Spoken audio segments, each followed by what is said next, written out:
Assalamualaikum warahmatullahi wabarakatuh. Halo teman-teman, perkenalkan nama saya Keisha Mikulanoha dengan NIM G7012481 dari kelas C, Praktikan Praktikum Analisis Farmasi. Jadi maksud dan tujuan saya untuk membuat video ini untuk memenuhi tugas pendahuluan Praktikum Analisis Farmasi percobaan 1, yaitu pengenalan spektrofotometri UV vis. Jadi yang pertama itu definisi dari spektrofotometri UV vis. Spektrofotometri UV vis merupakan teknik analisis instrumental yang mengukur kemampuan suatu zat untuk menyerap radiasi elektromagnetik pada daerah ultraviolet 200 sampai 400 nanometer dan cahaya tampak 400 sampai 800 nanometer. Selanjutnya itu prinsip kerja dari spektrofotometri UV vis, di mana cahaya dari sumber atau polikromatis masuk melalui celah atau slit, lalu dipisahkan oleh monokromator menjadi satu panjang gelombang tertentu atau monokromatis. Jadi cahaya ini yang akan melewati sel sampel. Kemudian zat dalam sampel akan menyerap sebagian cahaya tersebut, sementara sisanya itu akan diteruskan ke detektor, di mana detektor ini akan mengukur intensitas cahaya yang keluar sehingga dapat diketahui berapa banyak cahaya yang diserap oleh sampel. Jadi besarnya serapan ini digunakan untuk menentukan konsentrasi zat dalam sampel. Selanjutnya itu ada bagian-bagian komponen dari spektrofotometri UV vis. Yang pertama itu ada sumber cahaya, di mana sumber cahaya ini menghasilkan cahaya UV dan cahaya tampak. Biasanya itu menggunakan lampu deuterium atau UV dan lampu dan tungsten atau visible. Yang kedua itu ada monokromator, di mana monokromator ini memisahkan cahaya menjadi satu panjang gelombang tertentu agar pengukurannya itu lebih spesifik. Yang ketiga itu ada kuvet atau tempat sampel, di mana disinilah tempat cahaya akan diserap oleh zat untuk dianalisis.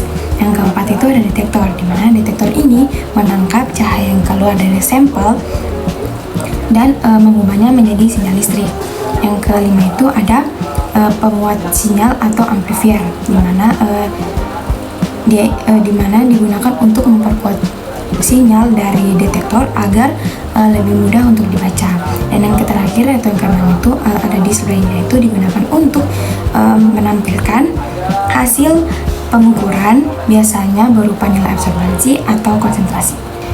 Selanjutnya itu ada jenis-jenis dari spektrofotometri UV vis. Yang pertama itu ada single beam spektrofotometer. Jadi pada alat ini cahaya hanya melewati satu jalur, sehingga pengukurannya itu dilakukan satu persatu. Jadi pertama itu diukur dulu belangkonya, kemudian diukur sampelnya. Yang kedua itu ada double beam spektrofotometer. Jadi pada alat ini cahaya dibagi menjadi dua jalur sekaligus, di mana satu cahaya itu melewati belangko dan satunya lagi itu melewati sampel. Jadi keduanya ini langsung diukur secara bersamaan oleh alat tersebut. Selanjutnya itu hubungan hukum lambar Bir terhadap pengaplikasian spektrofotometri UV vis. Hukum lambar Bir dalam spektrofotometri UV vis menyatakan bahwa jumlah cahaya yang diserap oleh larutan berbanding lurus dengan konsentrasi zat dan panjang lintasan cahaya. Artinya semakin tinggi konsentrasi maka semakin besar jumlah cahaya yang akan diserap, dan akan semakin sedikit cahaya yang akan diteruskan. Nilai absorbansi yang diukur oleh alat kemudian digunakan untuk menentukan konsentrasi suatu zat, sehingga hukum ini menjadi dasar analisis kuantitatif pada spektrofotometri UV vis. Selanjutnya itu langkah-langkah dalam penggunaan alat spektrofotometri UV vis. Langkah penggunaan spektrofotometri UV vis dimulai dengan menyiapkan alatnya, yaitu pertama dinyalakan alatnya, setelah itu memilih panjang gelombangnya dan memastikan kuvet itu dalam keadaan bersih. Selanjutnya itu disiapkan belangko atau pelarut murni, kemudian dimasukkan ke dalam kuvet.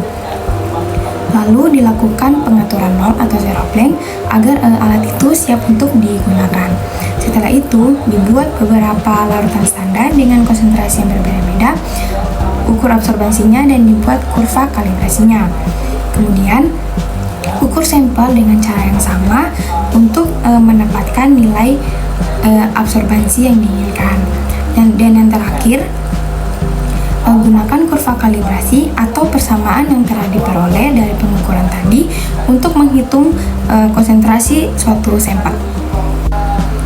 Jadi, cukup sekian yang mungkin dapat saya jelaskan untuk memenuhi tugas pendahuluan ini.